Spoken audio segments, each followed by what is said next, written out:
कल यानी 8 मार्च को महिला दिवस है। इस दिन महिलाओं को सम्मानित करने के लिए जगह जगह कई कार्यक्रम आयोजित किए जाते हैं। देश की महिलाएं अंतर्राष्ट्रीय स्तर पर आज उन्नति कर रही हैं। खेल से लेकर तकनीक और सेना से लेकर राजनीति में महिलाओं की सहभागिता बढ़ रही है। महिलाएं समाज निर्माण और देश का मान बढ़ाने की दिशा में पुरुषों के समान ही योगदान दे रही हैं, लेकिन आज भी महिलाओं को पुरुषों के बराबर सम्मान नहीं मिलता। कई मामलों और क्षेत्रों में ये तो औरत है कहकर पीछे धकेल दिया जाता है या फिर आगे बढ़ने ही नहीं दिया जाता। महिला दिवस विशेष पर खास तौर पर आंगनवाड़ी और आशा कार्यकर्ताओं की आज बात की जाएगी। आंगनवाड़ी और आशा कार्यकर्ता सरकार के हर अभियान को सफल बनाने में महत्वपूर्ण भूमिका निभाती हैं। विपरीत परिस्थितियों में भी बेहतर कार्य के लिए आंगनवाड़ी और आशा कार्यकर्ता जानी जाती हैं, लेकिन जितना इनका काम है उतना इनको मानदेय नहीं मिलता, जिसकी नाराजगी भी इनमें देखी जा रही है। खैर, जिस बात पर हम आज आपका ध्यान आकर्षित करना चाहते हैं उससे शुरुआत करते हैं।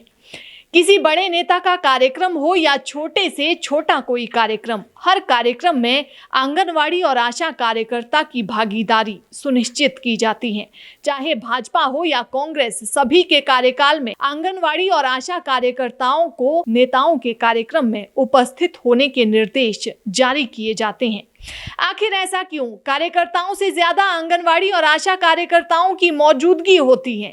हाल ही में हिमाचल प्रदेश में भी प्रधानमंत्री नरेंद्र मोदी की एक रैली आयोजित हुई। इसमें भी बड़ी संख्या में आंगनवाड़ी और आशा कार्यकर्ताओं को उपस्थित होने के निर्देश जारी किए गए थे। इसके अलावा मुख्यमंत्री हो या अन्य किसी नेता का कोई कार्यक्रम हो, उसमें भी आंगनवाड़ी और आशा कार्यकर्ताओं को शामिल होने के निर्देश दिए जाते हैं। सरकारी कार्यक्रमों में आंगनवाड़ी और आशा कार्यकर्ताओं की उपस्थिति चलो मान भी लेते हैं, सही है, लेकिन नेताओं के निजी कार्यक्रमों में आंगनवाड़ी और आशा कार्यकर्ताओं को शामिल होने के निर्देश देना कहां तक सही है? क्या ये इनका शोषण नहीं है जो कांग्रेस हो या फिर भाजपा हर सरकार के कार्यकाल में होता है? भीड़ जुटाने के लिए आंगनवाड़ी और आशा कार्यकर्ताओं को एकत्र होने के निर्देश देना क्या सही है? आप इसको क्या कहेंगे? कमेंट करके आप भी हमें अपनी राय दे सकते हैं। आपको याद होगा, एक तरफ जहां कोविड-19 महामारी के दौरान बहुत सारी सेवाएं बंद थी, वहीं जमीनी स्तर से जुड़े स्वास्थ्य कार्यकर्ताओं, आंगनवाड़ी कार्यकर्ताओं, आशा कार्यकर्ताओं और एनएचएम ने अपने काम को जारी रखा और नोवेल कोरोना वायरस के खिलाफ लड़ाई में अपना महत्वपूर्ण योगदान दिया। आंगनवाड़ी कार्यकर्ता मान्यता प्राप्त सामाजिक स्वास्थ्य कार्यकर्ता, जिन्हें आशा कार्यकर्ता के रूप में जाना जाता है, जो देश की विशाल ग्रामीण आबादी को जरूरी टीकाकरण और पोषण सहित बुनियादी स्वास्थ्य सेवाएं प्रदान करने के लिए फ्रंट लाइन में काम कर रही हैं। एक तरफ जहां कोविड-19 महामारी के दौरान बहुत सारी सेवाएं बंद थी, वहीं इन फ्रंट लाइन वॉरियर्स ने अपना काम जारी रखा और नोवेल कोरोना वायरस के खिलाफ लड़ाई में अपना योगदान दिया।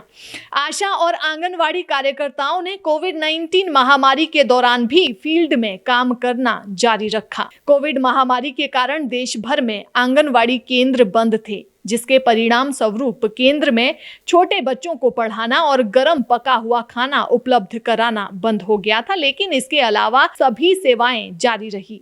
किसी भी ग्रामीण क्षेत्र में अगर किसी को स्वास्थ्य संबंधी समस्या होती है तो वो सबसे पहले आशा वर्कर का ही रुख करता है। आशा कार्यकर्ताओं ने संस्थागत प्रसव में सहायता करके मातृ एवं शिशु मृत्यु दर को कम करने में मदद की है। आंगनवाड़ी कार्यकर्ता बच्चों के लिए सरकार के पोषण कार्यक्रम को चलाने की भूमिका भी निभाती है। ये जमीनी स्तर के कार्यकर्ताओं की सर्व महिला सेना है, जो कोविड-19 कुपोषण और विभिन्न टीकाकरण के खिलाफ भारत की लड़ाई में सबसे आगे रही हैं।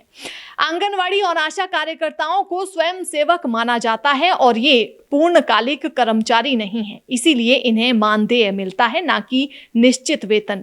आशा कार्यकर्ताओं को कोविड ड्यूटी में शामिल होने के लिए अतिरिक्त 1000 रुपए प्रति माह देने का वादा किया गया था, लेकिन अधिकांश राज्यों ने अभी तक इस राशि को क्रेडिट नहीं किया है।